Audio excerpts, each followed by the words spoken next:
facility, a hospital, their home. We've done home. We will drive this up to the patient's bedside. Once at the patient's bedside, we will assess the situation, see just how imminent the patient is. And once everything is said and done, this is fully stocked to do everything we need it to do open heart surgery or open heart thoracic surgery, and get the patient packaged and shipped off to either CI or Alport. This particular ice bath is custom designed, and the ice bath liner is custom designed, and this is our proprietary cooling mask that is custom 3D printed for SA. Once we get to the patient's bedside, if we do decide things are imminent, we will be stocking these kangaroo pouches with all of our equipment we will need. This is probably not even half of it. We have a lot more that needs to be packed onto these side pouches. We will wheel this in as close to the patient as we possibly can. Some hospitals and some nursing facilities can give us a little pushback if they do not agree with what we're doing. They legally cannot keep us from attaining the patient in question. However, they can give us roadblocks, legal roadblocks, getting legal involved in a particular hospital, for example. That's why we always tell the patient's family, we tell any outside personnel that might get to the patient prior to Brian or myself, please do not ruffle any feathers, do not upset anybody, because once we get there, our biggest roadblock is trying to assuage the nursing staff or the hospice staff, or even the family at times, this is their last wishes, this is what they want done. We're not here to step on your toes. We're not allowed to touch the patient. We're not allowed to make recommendations about the patient until the patient is pronounced by their attending physician. Once the patient's pronounced, we kick into gear. We get the patient into this ice bath. This ice bath will have a little bit of ice and a little bit of water over there.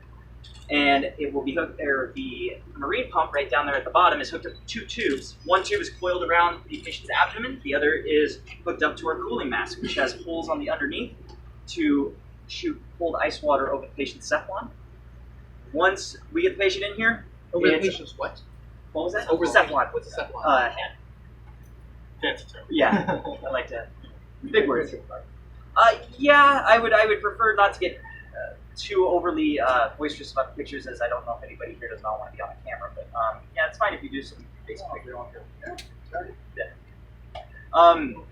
So once we get the patient in here, one person is going to be starting, usually Ryan, an easy IO. This is an intraosseous needle that will be drilled into the patient's shin, and it goes directly into the bone marrow. That gives us a really good anchor point so that we can start pushing all of those medications quite vigorously. It's how quick can we get that on board. Now, does the medication go into the bone marrow, or it's and then infuse throughout the entire circulatory system? Because we're going to have the second person hooking the patient up to. This is an auto pulse. It's a military grade cardiopulmonary support system. So underneath here, the actual auto pulses, and these bands will tighten down and start performing chest compressions at about 1 a second, maybe a little bit quicker. Why the bone marrow, not the circulatory system itself? It's just easier to access, and it's actually anchors it better. And after a patient is kind of going to cease, it's a little bit harder to access the vein, and actually without blowing it. Gotcha. So here, we'll try to always do it here. Sometimes the patient actually has a porticap or an external catheter, and we can actually just access that instead. Thank you. I'm sorry for interrupting. No, just for speed. What kind of medications go in there? We do a lot of anticoagulants. We do propofol, basically. So keep in mind that we're doing CPS, right? It's like basically like a general anesthesia. So keep in mind we're actually doing CPS. So the last thing we want to do is actually revive the patient. So propofol basically cuts down on the theorized resuscitation of the patient. So it's basically a general anesthesia. We have to ask questions if you're finished. Yeah, that's probably better. So once the patient's in here, CPS is going, meds are circulating.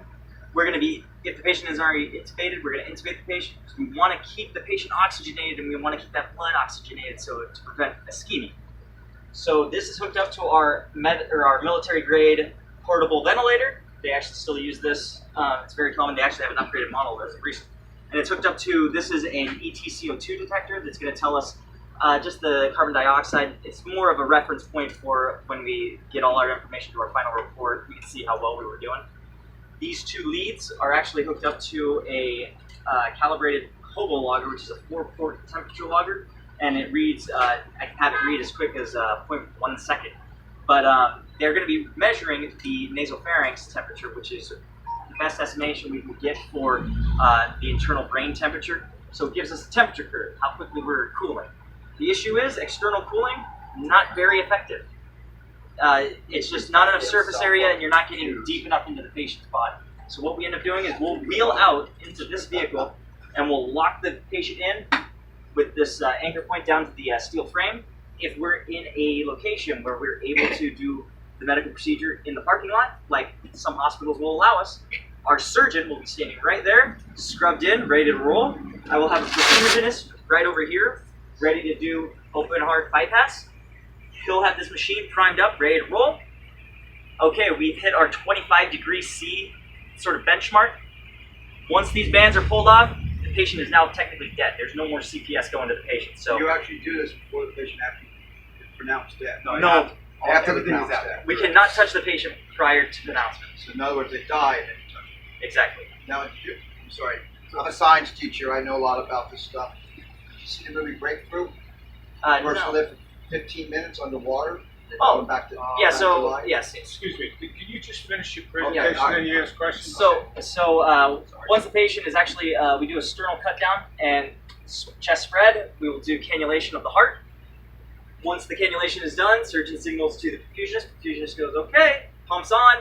Then he starts pumping the MHP2 solution, it's sitting right up here, roughly at about 4 degrees centigrade. Going to be pumping right up into the arterial line of the heart. Coming out through the venous line is going to be running into a 50-liter waste bag at the bottom here, and it's going to be pumping out all of the patient's blood. The issue is water retains heat. If we can get all that hot blood out, and that bag is hot when it's done, then we have just significantly cooled the patient from the inside and the outside. Once the patient has been drained roughly as clear as possible, we can get it. Generally 15 to 20 liters of MHP2 will be used. We will clamp off what we call open circuit. So that bag's clamped off. Now we're on closed circuit. So now closed circuit is we are just running the fluid through your body into our heat exchanger. Essentially, your body's the engine. This is your radiator, and this is your pump, pumping everything through.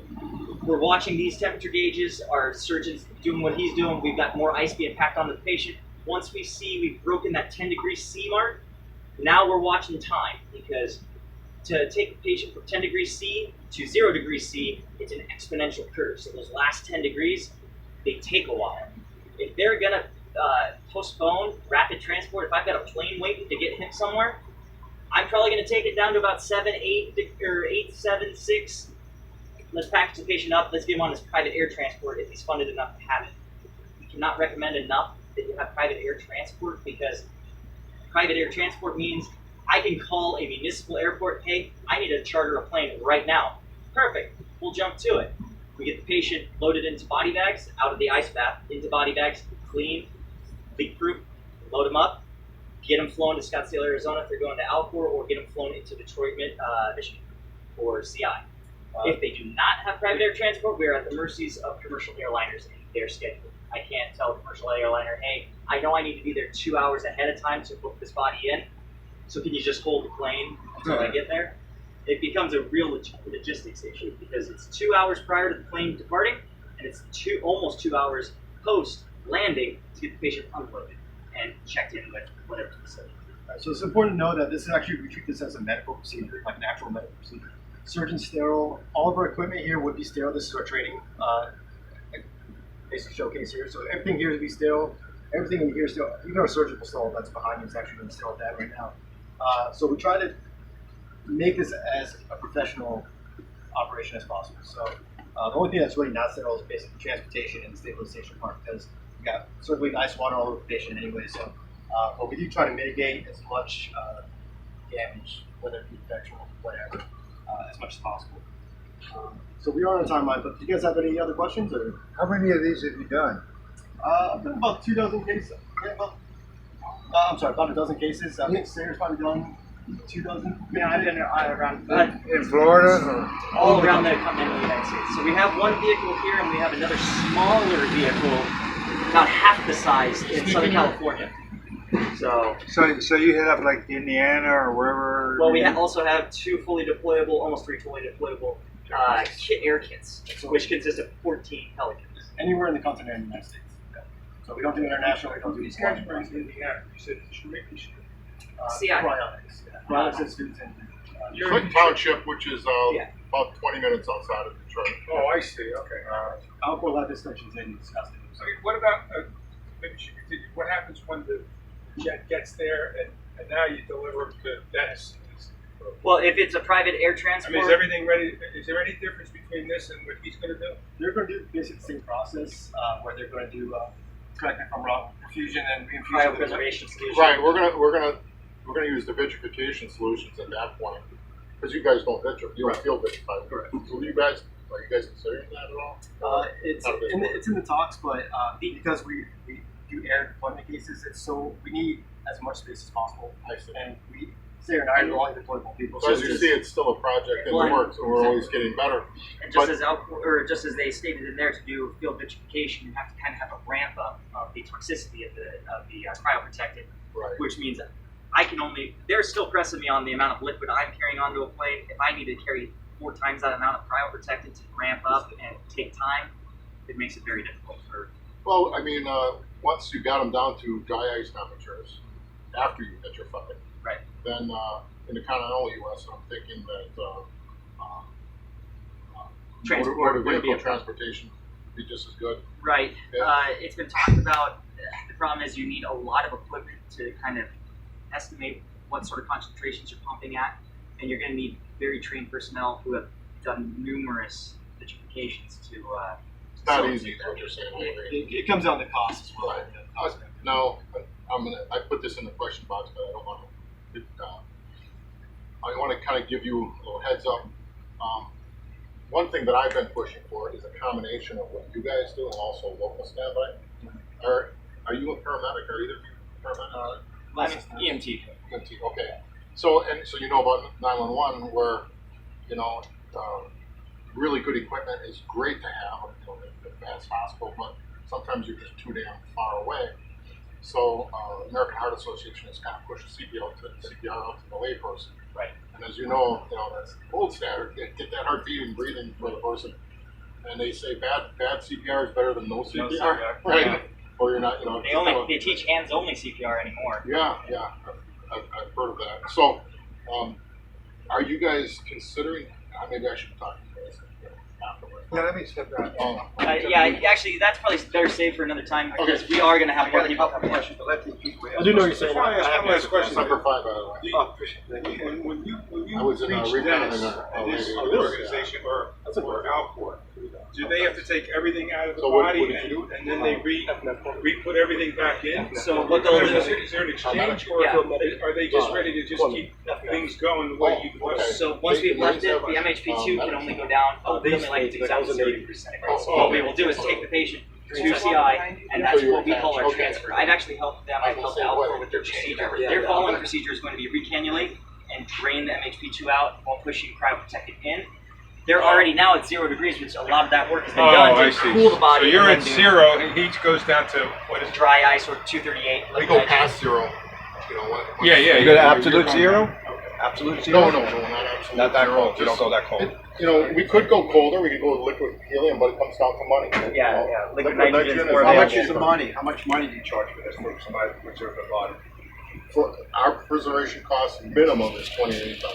Do we have more people waiting outside? No, not Oh. anymore. I think we smoked them out. All right, let me ask you a question. Now, when you preserve these bodies, this has never been done before.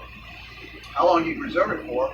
And when it comes, the movie Forever Young, obviously the movie, how long do you preserve it? And then when it comes back eventually, nobody knows how long it's still going to live. So that's a CI or an Alcor question because we get the body to the cryo storage facilities and we It's up can to them to. yeah. So in answer to the question, we don't know. We don't You know don't the know? future. We don't know the future.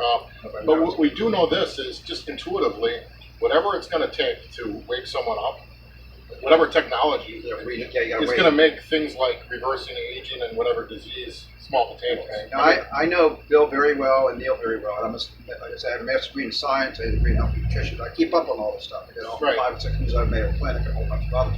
This is my personal opinion. Right. And I've told Neil and Bill both this. Man's going to reverse aging for hundreds of thousands of years, and man's never going to live forever. I I'll agree. argue that with anybody. And I agree 100%, Okay, all right. because forever is a really long time. Because we're the And most complex statistically, organism who on the knows, the planet. sun will explode, or Yeah, well, someone's well, going to sneak up on you yeah, with well, a laser don't- blaster. Yeah, but you Who walk down the knows? street, get hit by a car. Exactly. Exactly. Okay, you guys did a good job. Appreciate it. Thank you. Thank you. Okay. I talk too much, and plus my sinuses are clogged up and stuff dripping in my throat. Oh, excellent, Yeah, doctor. so- You weren't that